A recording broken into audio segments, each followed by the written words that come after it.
No more adult comedy shows. Why are violins playing on cruise ships and the crew would not eat my cookies? Yep, it's time for what every cruiser wants. Chris here with High Seas Cruising. Welcome to today's video and another episode of What Every Cruiser Wants, where I am going to read to you real cruise comments that people actually write in. They stop their day, they take time, they create these comments, and they actually send them off.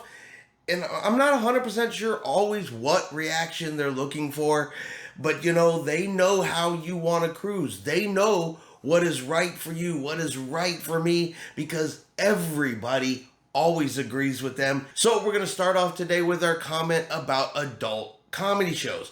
Now, most cruise ships have two comedy shows, a PG show and a later R-rated adult comedy show. Now, if you don't like adult comedy, you don't have to go to it. That's really the simplest answer, but according to this comment, it should just go away altogether. Some of your comedians think adult means all the material has to be raunchy, vulgar, and constantly over the limit. Most are completely unfunny when they're doing the adult show, although to be fair, the last comic I saw on The Dream was terrible at the family show, was just as terrible when she did the late night show. Does there need to be adult shows? The HBO stand-up era is over. Just saying. Family cruise lines should equal family shows only. I had my 20-year-old daughter with us. It was embarrassing to the core. Please provide only family-positioned comedy shows. All right, so she doesn't find adult comedy shows funny, says they're vulgar, says they're over the top. Had your 20-year-old daughter there and was embarrassed. I mean, your 20-year-old daughter is an adult and I think can make her own choices and her own decisions. But if you don't like the adult comedy shows, simply don't go to them. No one forces you there. No one drags you there, puts you in the seat, makes you listen to it. You have the option to simply not go, because I'm willing to bet, now I don't speak for everyone, but I'm willing to bet there are plenty of people out there that enjoy the adult comedy show. If you've ever been on a cruise and you get to the comedy show, let's say 5 minutes before it starts, you're probably going to have a hard time getting a place to sit, which means the room's filling up, people are going there, and people are enjoying it. So maybe getting rid of the adult shows isn't the answer, but let me throw it out to you guys. What do y'all think? Should cruise lines get rid of the adult comedy altogether? Should it only be PG, family fun for everybody? Because according to them, it's embarrassing that cruise lines put these types of shows on. Now, I think cruise lines do a pretty good job of having a variety of different types of music all around the cruise ship. I mean, you can hear country music on one end of the ship, you can hear rock music, you can hear reggae music, some Caribbean music, some classical music. Depending on where you are on the ship, you're bound to hear something different.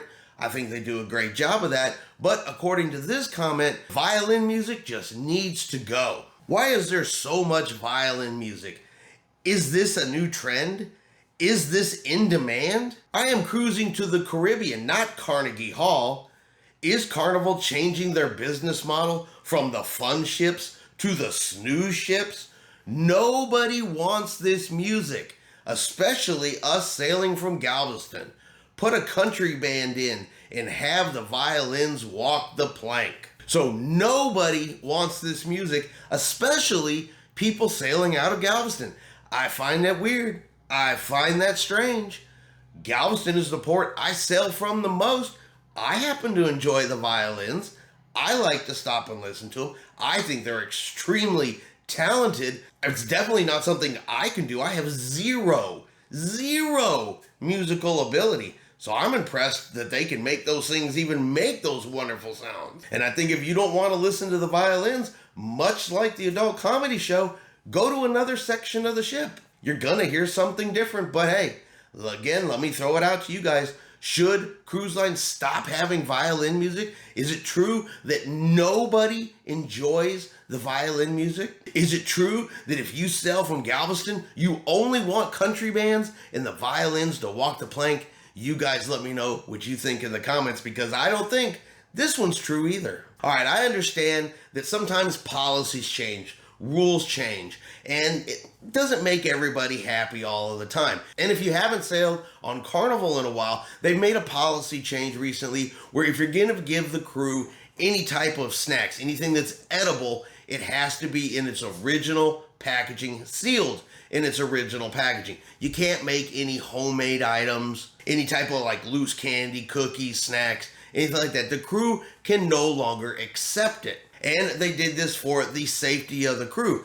And I can speak to this one just a little bit. When we were on the breeze this past October for Halloween, one of the crew members did tell us that they couldn't accept the candy because there had been an incident where someone had given the crew member a food item and it had been tainted, had some kind of drugs in it. Now, that's the story we were told. I have no proof to that, just what the crew member said. However, here we are a few months later and Carnival has officially put that rule out fleet-wide. So I'm gonna guess that there was probably some amount of truth to that story. So this next comment, like I said, it's a little weird. It talks about multiple things, but I really think the gist of it is she's upset that the crew members wouldn't eat her cookies. First, you tell us we cannot give candy to the crew. Then people are saying now in order to get ice and bathrobes that we have to tip them in cash on embarkation day. People are writing that they give $20 and $50 to get this. I do not understand. I bake my famous chocolate chip cookies for the crew. I have been doing this on every cruise. I have completed 12 cruises now. I tried giving a bag of cookies and the cabin steward said no. Nobody wants a baseball cap. Nobody wants a key ring. Having to pay up front is crass. All right, so like I said, two different things. You don't have to tip up front to get ice. If you want ice, you just ask the cabin steward. If there's something you need in your cabin, you just ask the cabin steward. They're not going to deny it. They're not going to make you pay for it up front. This is probably a bigger example of misinformation that's put out there on the internet, but it really comes down to I bake cookies.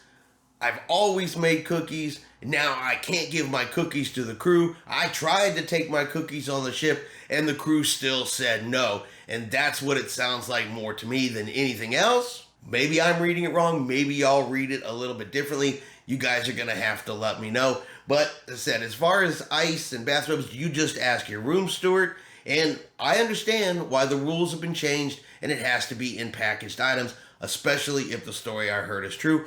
But what do you guys think? Do you think you have to tip to get ice in your bucket? Do you have to tip to get a bathrobe? Do you agree or disagree with Carnival's changing a policy that any food items you give the crew must be in their original sealed package containers? You guys let me know what you think about the rule change in tipping in the comments below. And that's going to be our video today for what every cruiser wants. I hope you have enjoyed today's video. If you have, do me a favor and hit that like button. If you haven't done so yet, do me a favor and hit subscribe. It is free to do so. Helps our channel grow. Let you know anytime we put out a new video.